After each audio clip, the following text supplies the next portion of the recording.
Okay, welcome everybody to this December meeting of council. And I'd like to call the meeting to order at exactly 9:01 a.m.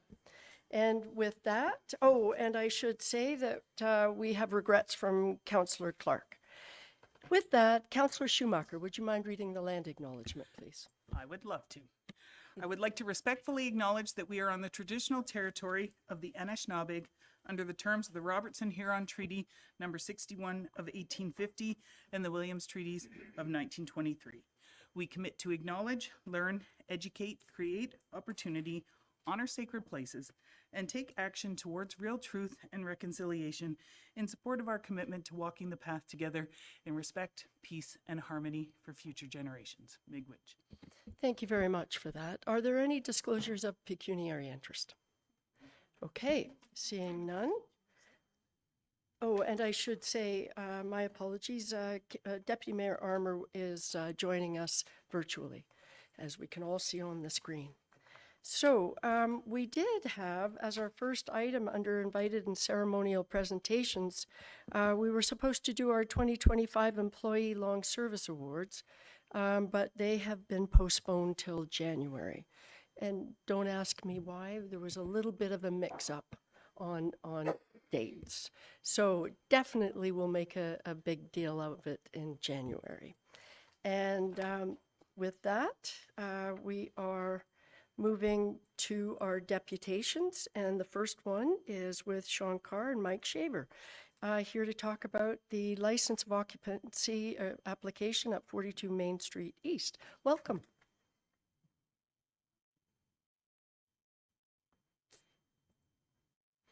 You know, and you have to press the mic. I just want to thank council and your worship and the staff in town of Huntsville for having us here today to You can hear me now? Okay. All right. My partners and I, there's 2/3 of us here today, Mike Shaver, myself, and our third partner is Victoria Darling Waddell. And we purchased the building at the topiary with the intention of opening a French-inspired, locally sourced farm-to-table French bistro. It'll be modeled after a restaurant I have in Callender Bay called 1886 Lake House. And we have obviously some extensive renovations to do. We are looking for a license to occupy for the side of the building in the King Street road allowance area. Okay. So it'll be a seasonal patio, accommodate approximately 50 seasonal seats. The design will be aligned with the existing downtown official community plan framework, and the expanded seating area will increase sales and support the sustainability of a year-round business. As we all know, the restaurant industry is not a large margin business, and therefore the more seats, the more we have an opportunity to be a long-term tenant in our own building, obviously. But you know, we've put everything into this. It's more of our dream project. So we're all from Huntsville at some point, and we believe that this will greatly enhance the downtown core. It'll create about 10 full-time seasonal job positions. Our employees are all, especially in our kitchen, are all on apprenticeships through Red Seal certification with the College of Trades. We've worked with Skilled Trades Ontario to bring people up in their skill set in the industry. So let's see here. So we've received lots of support from our neighbors. We have unanimous approval from the BIA. I believe you have copies of their letter. We also have support from the Huntsville Municipal Tax Association, and we went around and we got some support from some of our neighbors as well. They're all in support of having us be part of the community, and therefore we hope that we can be as good as they are, I guess you could say. The design is it'd be an at grade at the sidewalk, and then it would continue level across the side of the building, and therefore it would be about 3 feet high on the park side at the end of the building. So it would be more of a deck I have a picture of it if you haven't seen it yet. But we're leaving about 1.5 foot space between the existing walkway and the deck to put in some Muskoka features like some rock work, plants, vegetation that will be graded in height as you go towards more of the end. So you won't see that bottom part of the deck, and then the fencing will be more in line with the archway and the sort of similar to what Alora has done, with more of a metal sort of framework, more of a bistro sort of French bistro sort of look. So we're looking for that old Montreal, Paris style, sort of scenario. Okay. Or things like logo umbrellas and stuff like that will all be non-logoed, so we won't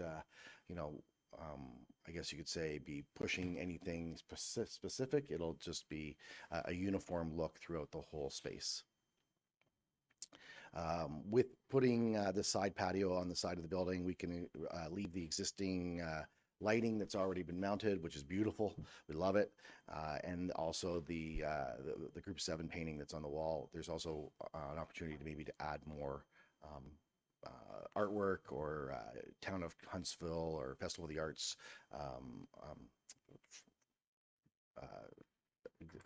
like pieces. Okay. All right. So drainage and winter maintenance, there is a catch basin towards the end of the walkway. It's not on the property that we're talking about. It's just to the edge. We wouldn't be impacting at all with the raised deck level. The water would be able to still run naturally underneath, and the drainage would continue to exist as it is now. So we wouldn't be adding any more problems to the area. Winter maintenance barriers we installed in form of Muskoka rock, similar to what asking as bollards in front of the Canvas Brewery. And as I said, okay. So that's the proposed sort of look from an artist rendering view. As you can see, it's clean, uniform. It adds to the space. This is sort of the existing look right now. I think we can show that we can make a significant improvement to the space and create even more vibrancy in that area with more people. And, that's obviously the biggest goal, is to have more and more people downtown. The deck will be supported by helical piles, so fully compliant with building code. And the helical piles have the advantage of being easily removable compared to traditional concrete footings. In the unfortunate circumstance things don't work, then everything could be easily removed. Okay, and we would be able to return it to its existing state. A deck surface we constructed using pressure treated, natural stone and native shrubs. We're big on flowers in the summer, so you'd see lots of color on the patio, wine barrels with big, huge flower pots, that kind of thing.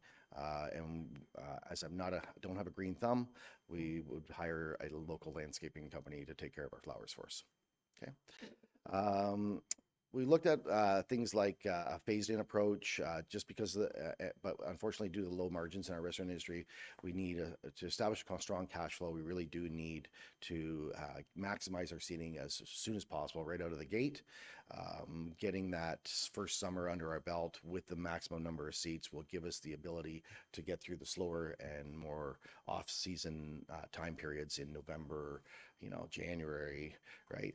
I know this from example, I think we all know that even though our goal is to get to a bigger, more year-round sustainable economic environment in the downtown core, there's still some challenges. So, all right.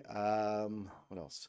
The first few years are obviously considered a make or break. I think, it's pretty evident that, like I said, with low margins in this business, we want to make sure we're hitting it full steam ahead. All right, so we did look at putting the deck on the back of the building. In order to do that, we'd have to have access through the door at the back. In order to do that, we'd have to turn the whole kitchen around because it's not exactly in the middle, and it would be unfeasible for us to move the door cost-wise. So unfortunately, then the ductwork and everything has to go up the other side of the building in the middle of the alleyway, and that's not going to look very good. So we thought maybe this would be a better solution, or is a better solution. in order to make that sort of that happen. What else? I guess that's it. So, Thank you very much, thanks Sean. so much. Appreciate it. No, that's great. I really enjoyed looking at your package and seeing most of it was all letters of support for it, which is nice that you submitted that. And the way this works, and I'm sure you know, is we have a report from staff later in the meeting, and in fact, they're recommending approval of this. But questions from council, our Councillor Stone. I've been called a lot of things. It's fine. Thank you. So I understand. I've owned a restaurant and I know the margins are low and it's very seasonable. So the extra seating can make success possible for you. I totally understand. And this private investment makes the downtown even more magical, in my opinion. It's, the more of these patios we get, the better our summer is going to be for sure. Anyways, I'm fully supportive. Thank you. Councillor Renwick, followed by Thank you, Your Councillor Worship. And through you, thank you, Sean, for coming this morning. I want to echo what Councillor Bob just said, or Councillor Stone just said. I think you've taken an existing building and you're making it fit into an existing area. And I think the fact that you have identified the arch and you've got Donnie's broom in there, that's going to stay. So you've taken care and consideration, and I really appreciate that. And I know the BIA and the Chamber, even HMATA, appreciate the work that you've done. So thank you so much. Thank you. Councillor Morrison. Thank you, Mayor Alcock. Through, I can echo all of it. I'm really excited about this. Sean and I go back to 94, working at the cottage way back. And I think I've been begging you for years to bring a restaurant to Huntsville. So I'm just excited that you're finally doing what I've asked. And I know based on all your other successes, it's going to be amazing. Your partners are great. I only want to know one thing. When do you think opening day would be? I guess we're hoping sometime in April. I guess it really depends on, construction and if we can get everything sort of sorted out by then. We'd like to be open for patio season so we can get the kinks out for sure. So. Councillor Schumacher. Just pretty much echoing everything. I love that you've taken the consideration of what makes Huntsville special and are keeping that as part of it. But I do love the connection to, because it is the pedestrian side of the street. And I mean, for those of us, I think that have all traveled around the world and sort of enjoyed those pedestrian type areas where there are a lot of those little avenues where you can just sit and relax and enjoy, I'm excited to bring that as an opportunity to Huntsville. I'm also excited that when Dan comes and usually does his presentation for Huntsville Festival of the Arts, and he talks about how many people go and do dinner and then theater and that whole creation that we have created downtown, this is just another avenue that is, I believe, going to add to that. So thank you. Thank you. Okay, I echo everything that everyone just said. I already mentioned we'll deal with the report a bit later in the meeting. But Dan, Dan, I'm sorry, Deputy Mayor Armour. Thanks, Your Worship. Just a very quick question. I'm just curious.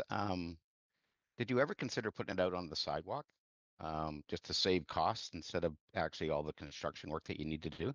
Because we did widen through Streetscape, we did widen our sidewalks. So just curious. We do have an application in to put a sidewalk cafe or sidewalks patio as well. With the numbers that we would need to do to sustain the overhead costs of the building and everything else, we believe that we need both of those going at the same time. The front one would be about 20 seats and then the side about 50.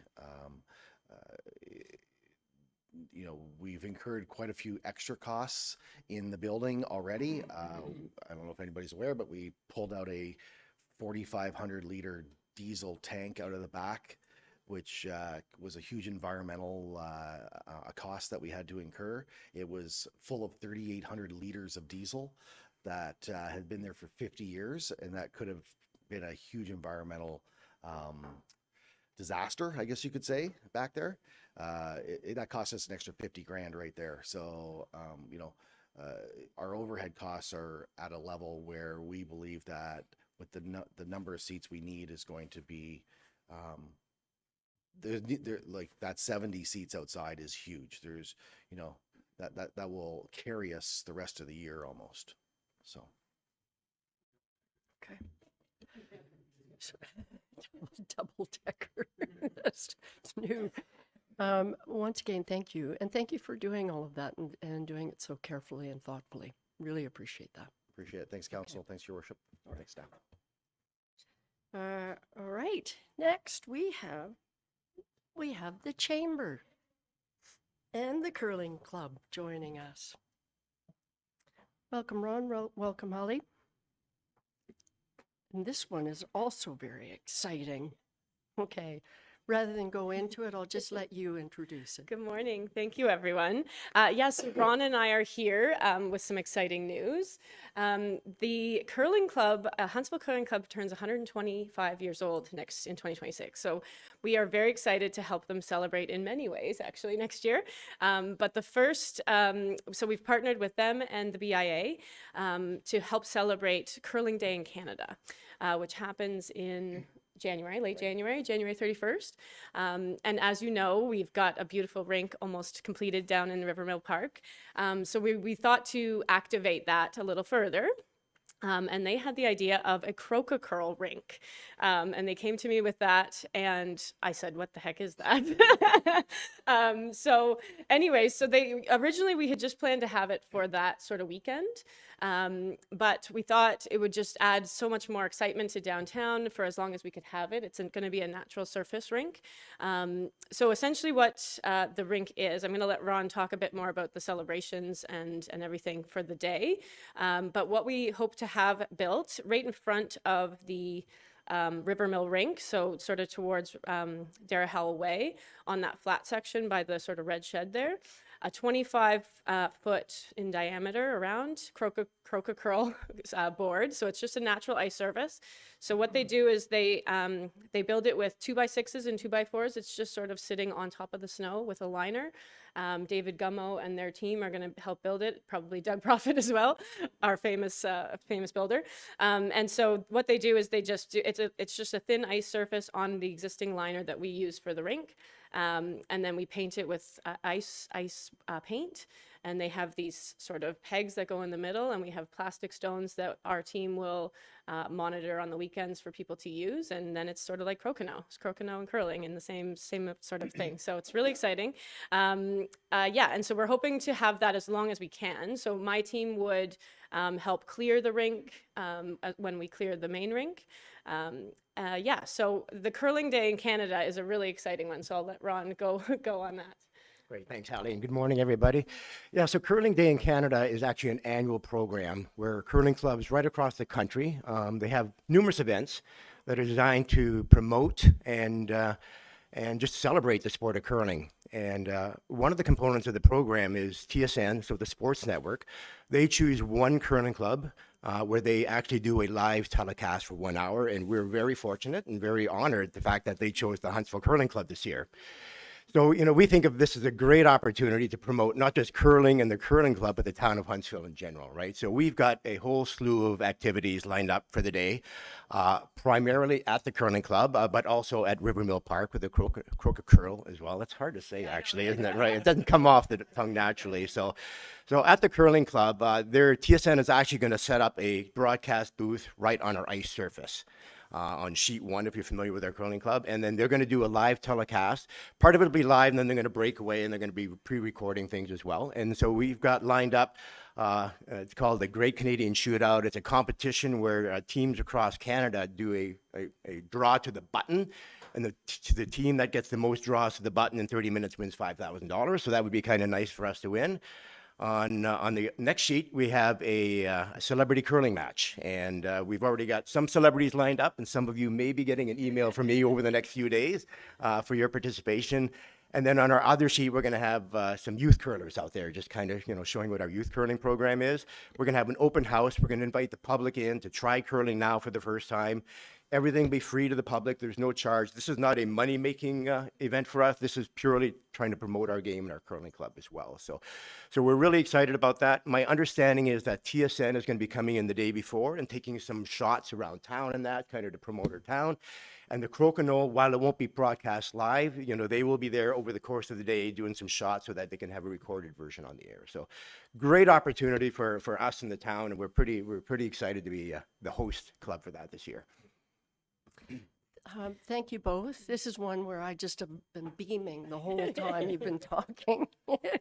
What's not to love about this? So thank you for being here. Are there questions from any? No, okay, I don't see any. And it's another one that I think you know where this is going. All right. Thank you. We're dealing with this at the end under new business. All right. Okay.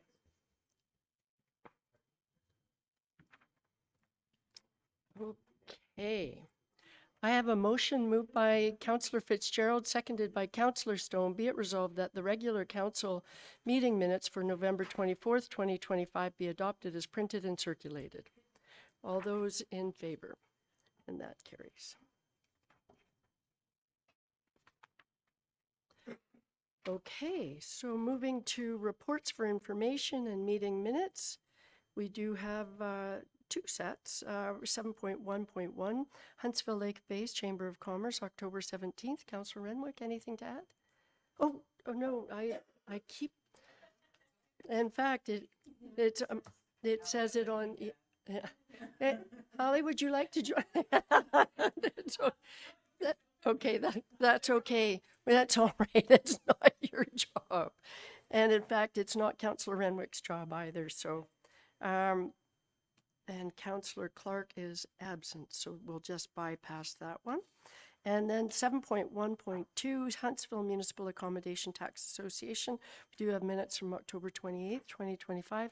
Councillor Morrison, anything to add? Thank you, Mayor Alcock, and nothing other than the minutes. And I'm not seeing a rush of hands going up to ask you questions, so I think we'll move right along.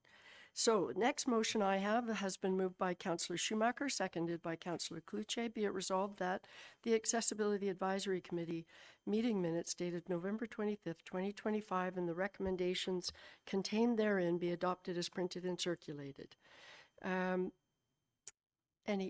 You are, I don't know what's with, there's something with me today. Not sure. Councillor Schumacher. Yeah, no, minutes are there. Just a couple of highlights is I know we're going to talk more about it in January, but our accessibility success story for Parks and Recreation and the affordable recreation program, and they got kudos. And I know we'll talk more, I think, along with the 25 recognition years, we're going to recognize staff for all the accomplishments that they have done over the year, which I think is great. But yeah, that was just for our accessibility team. There was a great accessibility success story for that. And then Ron has left in the curling club, but they are, I remember sitting down with Ron in March of 2023 to work towards getting that club accessible and their goal to be met for 2026. Deb Kerwin is so excited that she is going to be able to curl next season from her wheelchair. It has been a huge moment for her, and so kudos to Ron and that curling club that have, you know, worked so hard to turn an old 125-year building into a fully accessible, all three levels, to the lounge, to the floor, everything, and be able to do that. And so that is to be celebrated. We are going to get a tour as the Accessibility Committee. We are excited and great that the town has supported them and their push for that. So we did have a good conversation around that one too. Thank you for that update. And you're right, what an amazing success story. I think we should work on celebrating it in a very big way, actually. It probably is one of the biggest success stories around accessibility in our community. And as Deb said, she will have to use a stick, but other older people use a stick. And it was reminded to me, again, another celebration of Huntsville, the gentleman that created the curling stick is from Huntsville originally. Wow. Yeah. Okay, so we need to give some more thought I think around. really we need to focus on that whole, I think engaging in that whole curling thing is a huge, ask for Huntsville. And we've got a lot of history That's with curling here. And let's, compete with January 31st and Fire and Ice in Bracebridge, but we'll make it better here in Huntsville. That day is going to be a Huntsville day on the map. I didn't say that out loud. No, though. you Don't did. Tell, Well, in don't fact, tell Mayor Rick. in fact, you did. You did. Yeah. Again, great news story. Thank you for sharing that. All right. I don't see, so I have read the motion. All those in favor?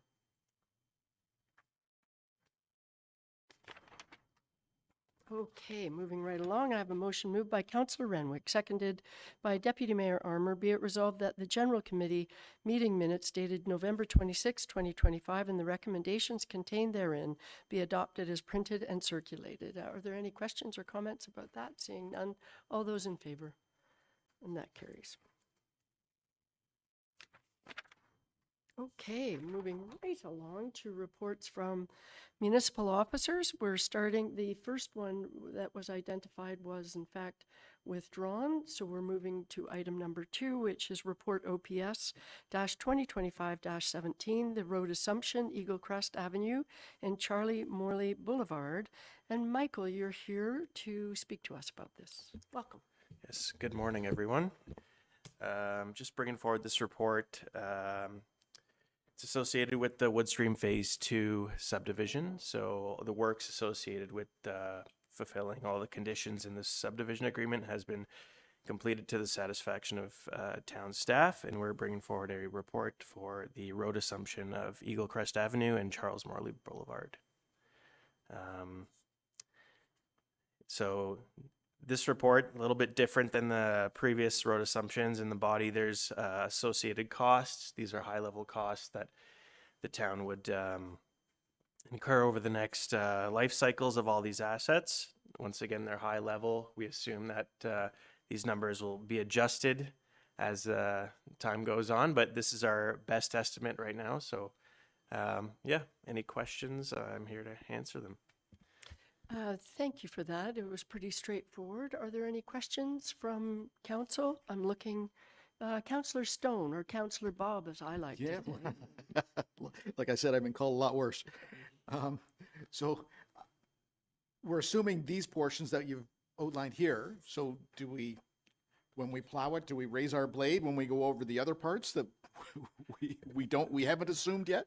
So typically through the subdivision agreement process, there's phasing, and often that phasing, obviously it's subject to construction and the best form of construction, but typically it'll allow us to either raise our blade when we go over these sections, not have to traverse them, or we enter into a cost recovery agreement with the developer and we'll plow those sections and then recoup the costs. Cool, thanks. Right. I don't see any other, and that was for information. Thanks, Michael. Okay. All right, moving to agenda item 8.3, and I do have a motion. It has been moved by Councillor Renwick, seconded by Councillor Schumacher, whereas staff were directed to research transit advertising and associated advertising policy options for the town of Huntsville and report back to General Committee in 2025.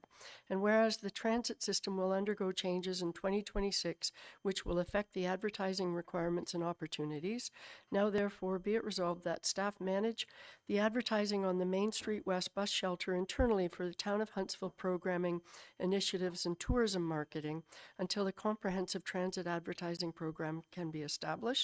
And further, that annual estimated printing costs of $3,200 for 2026 be funded through any operational savings and through the working funds reserve if no operational savings are realized in 2026. And further, that annual estimated printing costs of $3,200 be added to the draft 2027 mayor's budget, and further that staff continue to investigate advertising opportunities associated with transit infrastructure in conjunction with the transit expansion project and report back with recommendations on infrastructure, feasibility, and associated costs once the expansion project has been completed. There we are. Hello, Lisa. Lisa Spolnick is here to speak to this report. Welcome. Good morning. That was a long one. So the transit advertising report I have here today focuses on two things: the current advertising opportunity at the Main Street West shelter, as well as future infrastructure considerations available for a transit advertising program once our transit expansion plan is complete. So in the short term, staff have recommended that we manage the Main Street shelter advertising internally for town programming and tourism marketing. This will ensure visibility and support town initiatives that we already market and manage campaigns for.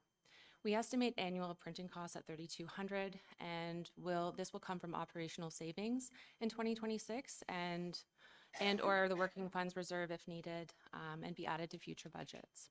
Long term, once the transit expansion is complete and bus stop locations are finalized, staff will bring back recommendations on a comprehensive program for the town of Huntsville. So a few highlights from the report: transit advertising programs typically include interior and exterior buses, shelters, benches, and waste containers. And the report highlights for reference types of infrastructure that support this types of advertising, so print, digital, and audio formats for your consideration. In terms of management, most municipalities outsource these programs to third-party vendors under revenue sharing models, which reduces the workload because these can be quite extensive, but also limit revenue generation by these programs. In-house management is possible, but very resource intensive. Most municipalities we researched only had one element of that comprehensive program, which was mainly interior and exterior buses managed in-house. So next steps, we'll continue to explore advertising opportunities aligned with our planned transit expansion, and report back with recommendations that are aligned with our community, aligned with our infrastructure, feasibility, and associated costs. Happy to answer any questions that you may have. Okay, thank you, and thank you for a thorough report. Councillor Stone. Thank you. So I'm curious about the $3,200 every year. If we're putting advertising for local businesses or groups, presumably that's a money-making venture. I understand that we may want to promote some town initiatives as well, but $3,200 every year? Through you, Your Worship. So the current shelter that we have on Main Street West is a backlit. It backlights, so you have to have special material, which is more expensive to purchase.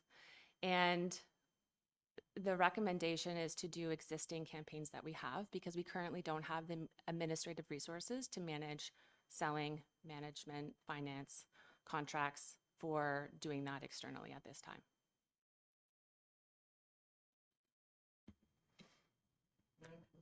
So the 3,200 is for part managing that? Is that what it is for ongoing? The 3,200 is for the material. cost to print the posters that will go in the transit shelter. 4 posters 4 times a year. Okay. And it's the material you said is reasonably expensive. Correct. Okay, and that's what we're doing until we come up with this new policy, which would beg the question when we might see the draft policy that we're working on. So based on the report brought forward on the transit expansion in July, there was a phase 3 that identified that we would be looking at criteria to support where shelters are located and where benches are located. So we really have to complete that phase of that project before it makes sense for us to say, okay, this is how many shelters we're going to have, and this is how many benches, and we can bring that forward to council for their consideration. Right. The shelter at Main Street West right now, this is a short term until we have a more comprehensive program. Right. And I would expect that would be incorporated into that larger plan. Right. Okay. Thank you for that. Councillor Renwick. Thank you, Your Worship, and thank you, Lisa, for the report. I agree that I think it's great that we're doing it, and I think we have existing marketing and production that we can put into that shelter. You mentioned the cost sharing with a third party, and I know you don't have all the details on that yet, but typically, what's the divide between a third party and us if we were to do that? Is it 50-50? Is it 70-30? Is it do you have any idea what that would be if we were to outsource it to have someone do that for us? Through you, Your Worship. Each municipality is different because the inventory of their transit programs vary. So some have 5 buses, some have 20 buses, some have 2 buses, some have 22 shelters. It really, really depends on that program. Sorry, could you repeat your question? I got off track there. The question is, if we were to source it out to a third party, because you're saying in-house we can't do it, right? It's just not feasible to do it at this point. But if we were to look at our transit system and see what would the cost sharing be between a third party doing our, sourcing our advertising for us? That's the question. I do apologize. That's Okay, okay. so That's okay. in talking with some of the vendors, it really does range municipality to municipality, and that's something that you would negotiate in terms of your inventory. So it can range from 60-40, 70-30, 80-20, like it kind of shifts with the amount there. All right, I don't, and I'm looking at Deputy Mayor Armour. I don't see any other hands, so I will call the question. All those in favor? And that carries. Thank you very much for Thank you. your report. Okay, moving right along. Look at that. I have a motion moved by Councillor Morrison, seconded by Deputy Mayor Armour. Be it resolved that application LOO 2025-02 42 Main Street East be approved in accordance with Section 3.3.4 of License of Occupation Policy Development Number 10. And further that the clerk be authorized to sign the necessary license of occupation agreement. And I believe, Marie, here you are. You're going to speak to this report. Welcome. Yes, thank you, and through you, Your Worship. So as stated in the earlier deputation, the owners of 42 Main Street East are seeking permission for a seasonal patio within the BIA. Staff concerns about winter maintenance and design have been resolved in a revised plan that maintains drainage, adds green space and barriers, and preserves key streetscape features. Planning, building, and operations staff are aligned. Because this new encroachment is within the BIA, we require council approval. Happy to answer any questions. Hey, fairly easy one, I think. Councillor Morrison, followed by Councillor Renwick. Yeah, really not just a question, just more to commend Marie and the staff for how they dealt with this application. I've been aware of it for a long time, and I think the applicants learned a lot through the process, and there was a lot of stuff that maybe they didn't anticipate, but our staff was so professional. It was a great experience for them. And I know you brought up some very reasonable asks, and what came out of it is staff took the time to protect a key part of our downtown while still trying to find a way to get something done. So I think it was a great, something that was really good. Thank you for highlighting that. That's really nice to hear. Councillor Renwick. Thank you, Your Worship. Councillor Morrison took the words out of my mouth because I was going to say the same thing. The other thing I wanted just to ask of Marie, and this may be just a general question, when do we ever sell property in downtown to a business? Like there was an option to actually have the subject lands to actually be to sell it to them, but we're deciding not to. It's just an occupation. Do we ever sell property? Through you, I'm sure we can. We did actually, yeah, we did sell a portion down at the. It's not Cafe Wilgress, it was the Caesar Bar. We sold a portion there, but so it is possible. It's just at this time, staff feels we should retain the lands. That was quick, Marie. I saw that. Just all right. That was good, and you got it. That was. I don't see any other questions at this point, so I will call the question. All those in favor? And that carries. Thank you for a great report. Okay, as I said, moving right along. I have a motion moved by Councillor Schumacher, seconded by Councillor Morrison. Be it resolved that Council approve the 2025 Q3 budget deviations that have not yet been previously approved by resolution, as outlined in Appendix B of Report Corp 2025-78. And I think Suzanne is joining us for this one. Welcome, Suzanne. Thank you. So I'm here today to present the third quarter update for our year-end forecast for 2025. Staff have gone through their budgets and have forecasted an overall deficit of $181,000 for 2025. The budget and financial reporting policy requires that any deviations be approved by council, either plus or minus 25,000, and staff will report back on the 2025 financial results in early 2026. Staff have prepared and include a summary for each of their service areas, and these summaries are included to provide an update on any changes, challenges, legislative or council direction changes, and successes to be celebrated.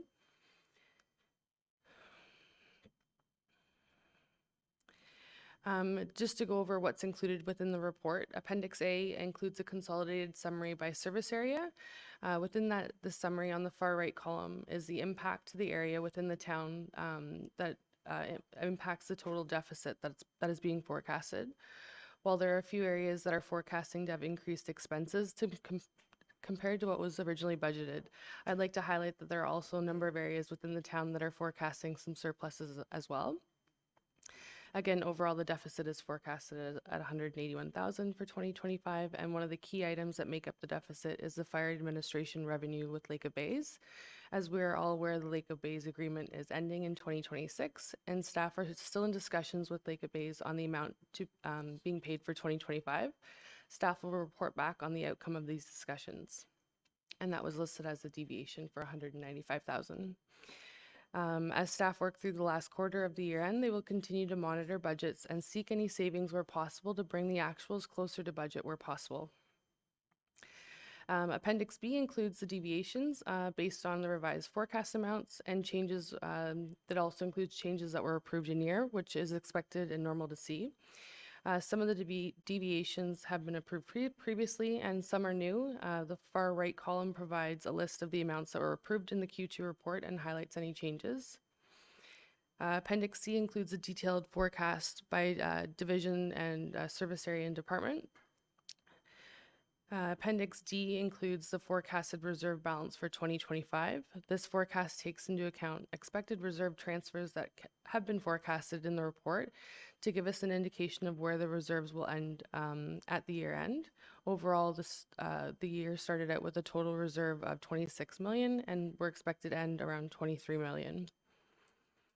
Appendix E is the list of the capital projects and any forecasted changes. We have also provided an analysis of what makes up the total forecasted change in this capital projects. Overall, the capital projects are projected to exceed the 2025 budget by 1.9 million. So breaking this down, approximately 1.6 million of that variance relates to 2024 carry forward projects. 1.14 million reflects council approved changes during the year.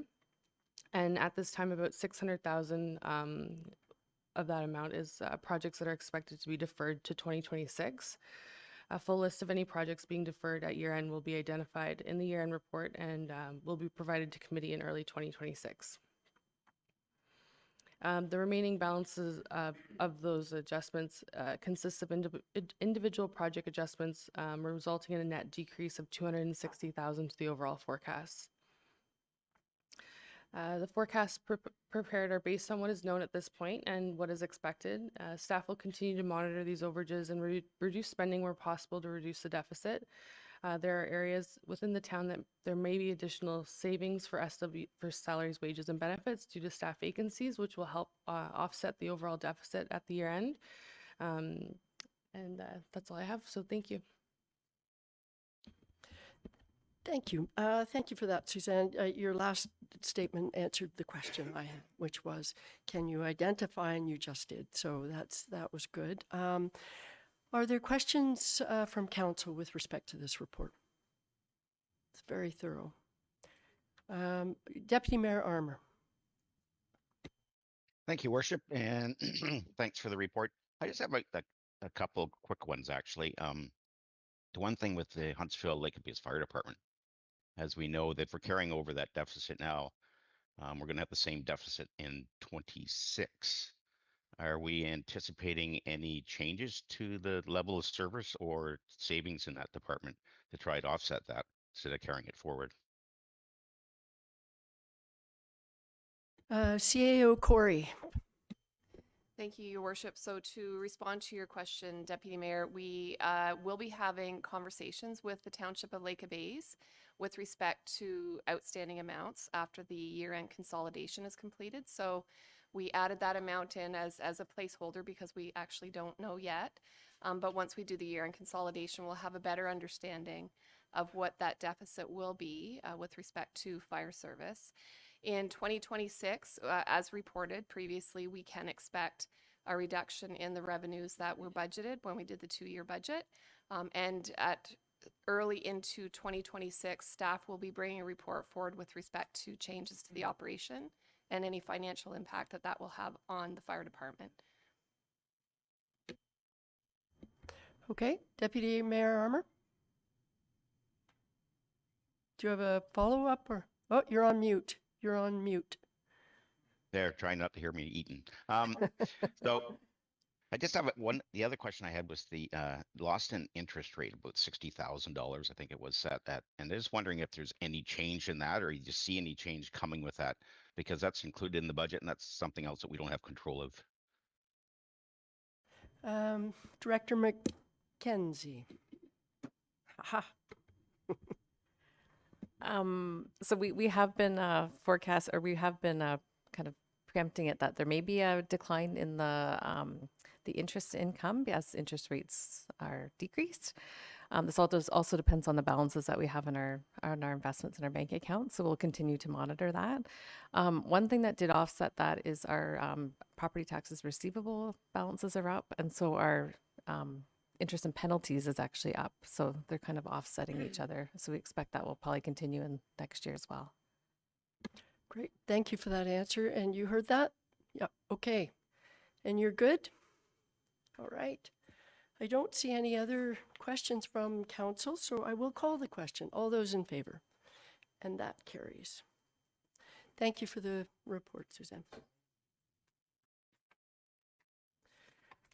All right. As I said, we are whipping along here to item 8.6. And it is with respect to report number Corp 2025-79, municipal election, use of municipal resources during election campaign period policy. Imagine we're already talking about the election. Here we go. So I have a motion. It has been moved by Deputy Mayor Armour. I feel like we're off to the races the way I'm reading. Seconded by Councillor Morrison. Be it resolved that Council approve the following as attached to Report Corp 2025-79. 1. Appendix B, use of municipal resources during election campaign periods policy, and 2.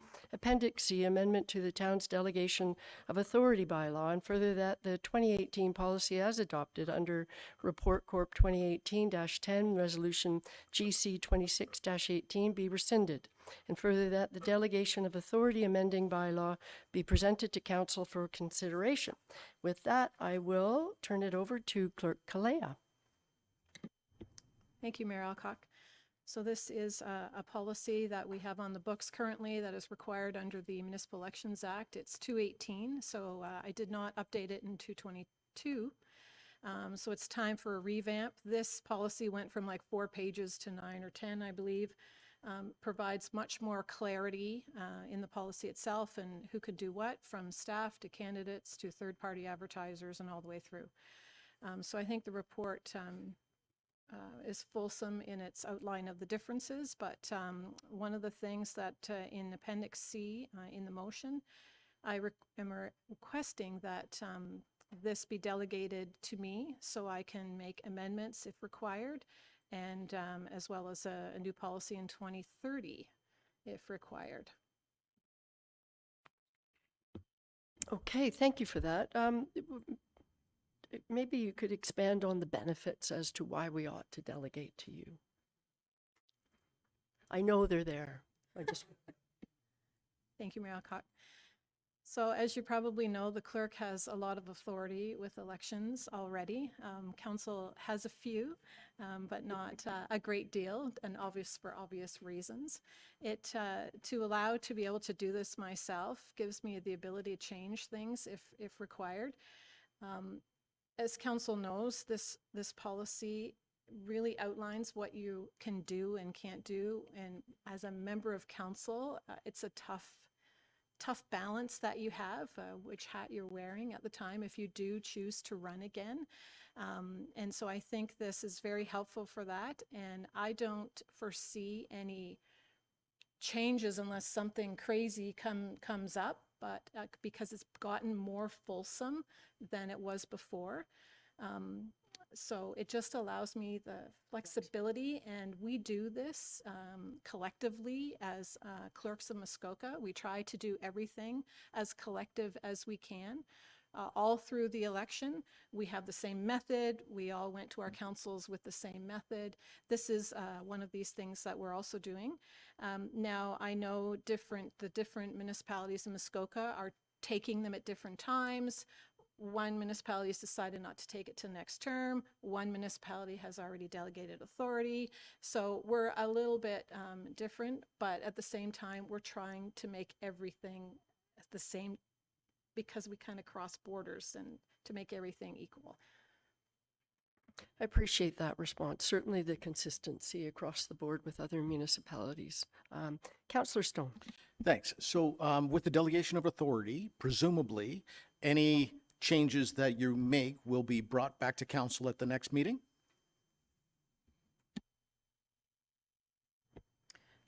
That would be no. So any changes that so if council agrees to this motion today and it gets actually it's council, it's ratified today. Keep forgetting we're at council, not general. It's it for this election. Unless I see that there needs to be an amendment at some time, again, I don't foresee that because we've just totally, as you've seen, we've blown up this policy completely. I don't foresee that, but if there was a change that I needed to make, it would not come back to council. It'd be my authority to be able to do this, but the delegation of authority bylaw itself has to come back for approval. So as a follow-up, it was for notification, not for approval? It would come back to council for notification of any change, not for approval. My apologies. Once the election starts on May 1st, nominations open. If there's any changes, I have to relay those changes. I can't just do them and not tell anybody. Yeah. Wouldn't that be really interesting? I think that one person, as Councillor Schumacher said, maybe one councillor knows, but no one else does. That's a lot of authority that our clerk would have. But I appreciate the question, and yes, to the notification, absolutely, that makes sense. Are there any other questions with respect to this? Okay, seeing none, I will call the question. All those in favor to give our clerk unlimited authority. And there we go, signed. I have a motion. We are moving right along. I have a motion moved by Councillor Renwick, seconded by Councillor Fitzgerald. Be it resolved that bylaw numbers 2025-129 to 2025-142 inclusive be reported and passed this 10th day of December 2025. Are there questions or comments around any of the bylaws as they were presented in our agenda? Seeing none, I will call the question. All those in favor? And that carries. And I am at, let me just flip my page, new business, right? And we have one item, and that is with respect to the second deputation, which was regarding the Croakacurl, which is Croakacurl. I'm going to do it one more time. Croakacurl, and we do have a proposed resolution here, and I need a mover and a seconder. Okay, wow. I'm going to go with Councillor Morrison and followed by Councillor Schumacher. Okay, so I have a motion moved by Councillor Morrison, seconded by Councillor Schumacher. Whereas the Huntsville Lake Bays Chamber of Commerce operates the Rivermill Park Rink project and plans to host several events to be approved through the town's special event process throughout the 2025-26 winter season. And whereas the Chamber has proposed the additional installation of a croquet curl rink in Rivermill Park for the 25-26 winter season to support the Huntsville Curling Club's 125th anniversary and promote Curling Day in Canada. And now, therefore, be it resolved that Council approves the installation by the Chamber of a croquet curl rink in Rivermill Park for the 2026-26. It says 26, 26. 26, 20, 25, 26. It's okay. 2025-26 winter season, and further that the Director of Operations be authorized to sign a park service agreement with the Chamber, including the required insurance, indemnification, and roles and responsibilities relating to the croquet curl rink. Are there any questions or comments? Seeing none. Oh, sorry, Councillor Morrison. I just feel with all the crazy stuff going on in the world, I want to highlight some great things. And I just really feel compelled to discuss how lucky we are as a town to have the partnerships of and the working relationships, the Chamber, the BIA, HMATA, the festival, including our own staff with Reva and Lauren and the gang. I don't know what we do without them. Taking a curling club, having a monumental moment, and having a Chamber and BIA get involved. And it seems like once a month we have people in our town working together on cool things, including the lights with Rachel. I just feel that we're so lucky. I want to point out how great they are. And again, appreciate those comments. You're absolutely right, you know, and just as recently as, you know, opening the new light show at Sandhill Nursery, again, another partner, and working with all of the partners that were here today. It is incredible, and I feel truly blessed to be part of this town, I have to say.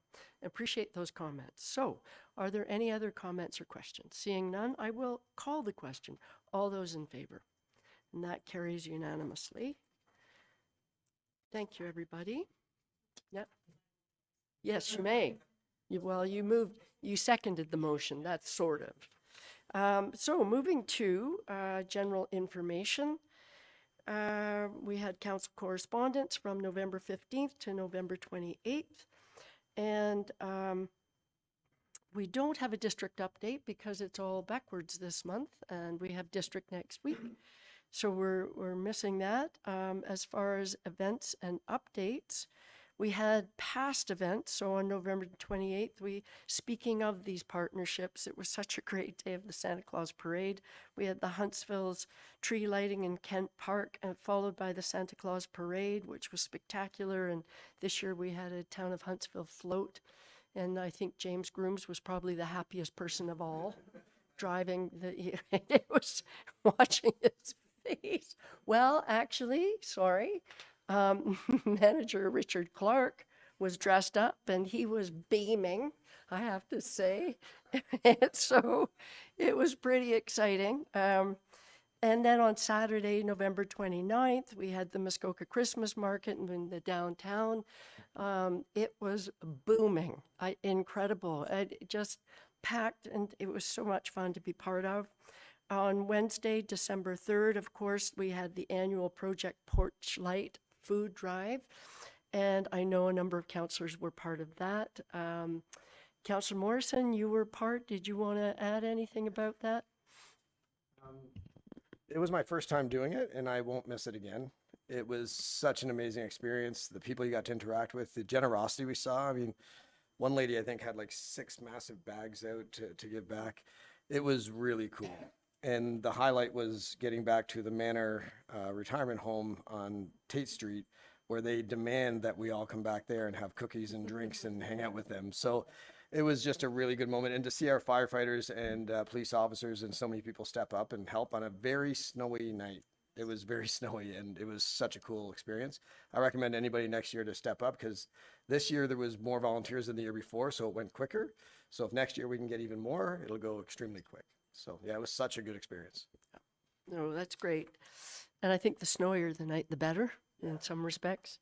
Thank you for the update. And on Sunday, December 7th, I missed it this year, I always attend, was the Community Living Huntsville Festive Brunch at Deerhurst. And I believe Councillor Renwick, you were attended, and as did Councillor Cloutier.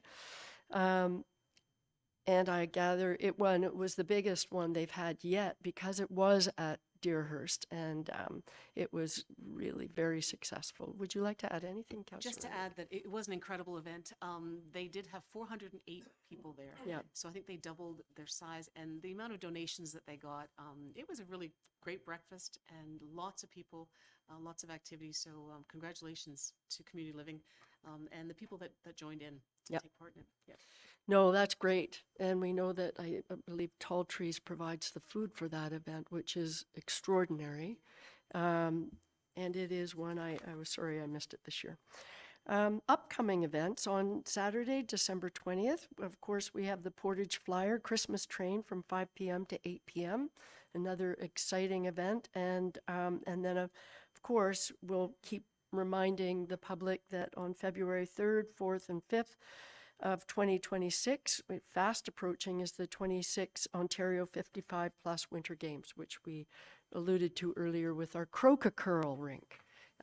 Anyway, that's going to be an amazing, and Councillor Morrison, you're actively engaged, and so are actually you and Councillor Kluche and Councillor Renwick and Councillor Schumacher, I think. Are you also involved or no? Okay. I'm giving you too much credit. Sorry, I take that back. I take it back. Quick, just ignore that. Thank you all for that. Around the table, Councillor Stone. Thanks very much. So anyone who's considering building or designing anything for their property in the near future, there is an information session for planning and building tomorrow at the Active Living Center from 1 to 4:30. And our Planning Department and Building Department will be there to answer questions and to give updates and more information about the process, whether you're putting in a septic or want to build a secondary suite in your home. All the information will be there tomorrow at the Active Living Center from 1 to 4:30. Great, thank you for that. And that is really timely because I believe the designs for our secondary suite units are going to be complete in the early new year, ready to go. So that's incredibly timely. Thank you for mentioning that. Are there any other events or, okay, seeing none, then Councillor, okay, Well, Councillor I Schumacher. thought Councillor- Jason would talk about the 7th. The Lions Club did their annual seniors dinner, and he needs a kudos to that. That's why a couple of us don't go to the community living brunch because they're busy cooking away at the Stevenson Hall and served over 200-ish, 200 seniors went out, over 300 seniors in the Port Sydney, Utterson area. Great night, a lot, festivities, good. And then for the Utterson Community Club on the 19th, the Friday evening, we host, and it is going to be our 5th annual pajama and movie night. So we have always, we started before COVID, then had to stop for a couple years, but this is now our 4th or 5th year. And it's just a movie like Elf or Santa Claus, or one that people have already seen, but the kids all come, wear their pajamas, get their sleeping bags out and blankets on the floor, and we do a family event. There's a craft going on. We have a popcorn machine and hot chocolate and treats and stuff for the community, and that starts at doors open at 6:30. The movie is usually on at 7, and for a couple of hours, just some Christmas festivity at the Stevenson Hall in Utterson. And that's at the it's by Stevenson Hall, Utterson, right? yes, Not Community Port Sydney. Hall. Yep. Yeah, not Port Sydney. We do Yep. at the Utterson Hall. It's for the Utterson Community Club.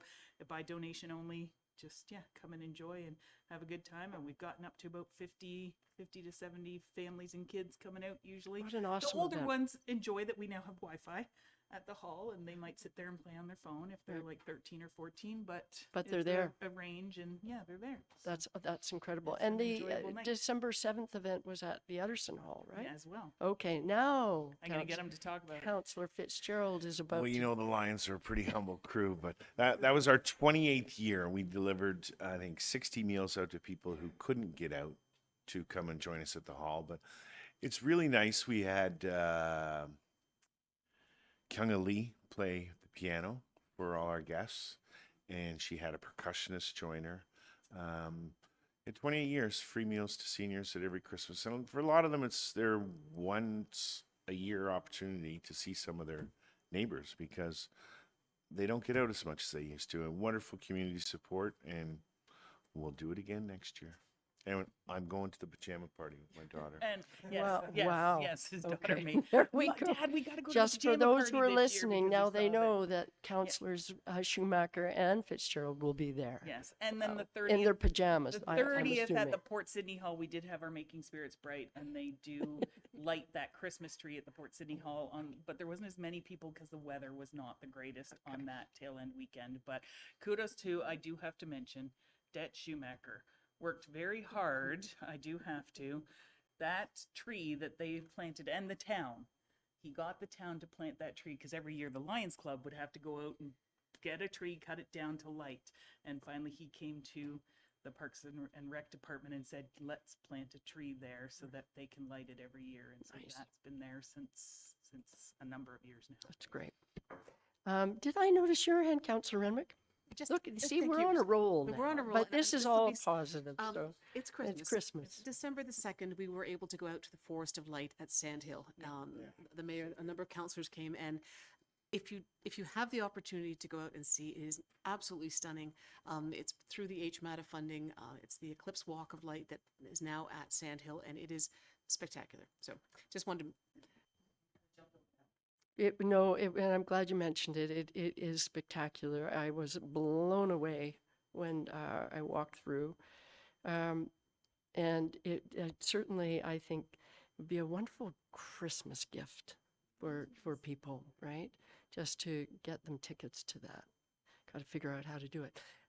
All right, I think we've exhausted all of the things. But once again, to Councillor Morrison's point, what an incredible community. All of these events that happen year after year after year, and it's all part of being with our community. I can't say enough. I love it. So before we go into closed, I wonder if council would like a 10-minute break. Okay.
Okay.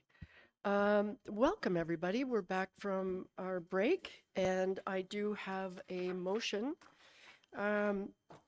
moved by Deputy Mayor. Is Deputy Mayor Armour with us? Okay. I maybe not move Deputy Mayor Armour. I might say, there he is. Okay. I have a motion moved by Deputy Mayor Armour, seconded by Councillor Schumacher. Be it resolved that the next portion of the meeting be closed to the public commencing now at 10:23 a.m. for the purpose of considering the following matters pursuant to Section 2392 of the Municipal Act 2001. E, litigation or potential litigation, including matters before administrative tribunals affecting the municipality or local board. 12.1.1, confidential report development 2025-125, Langmaid Island Corporation, OLT 22002969. 3933 and 4215 South Portage Road. And C, a proposed or pending acquisition or disposition of land by the municipality. 12.2.1, resolution number 178-25, confidential report OPS 2025-16, land acquisition. All those in favor? And that carries.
Okay, we're good to go. Thank you. We do in fact have business arising out of our closed session meeting. And so I do have a motion. I need a mover and a seconder.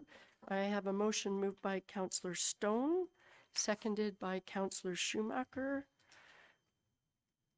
Be it resolved that recommendations adopted regarding land acquisition confidential report OPS 2025-16 be adopted, and further that resolution number 181-25 be rescinded. Any questions or comments? Seeing none, all those in favor? And that carries. Okay, I have a motion moved by Councillor Cluche, seconded by Councillor Schumacher. Be it resolved that confirmation bylaw 2025-143 be received and passed this 10th day of December 2025. All those in favor? And that carries. And I have another motion moved by Councillor Stone, seconded by Deputy Mayor Armour. Be it resolved that we do now adjourn 11:31 a.m. All those in favor? And that carries. Perfect.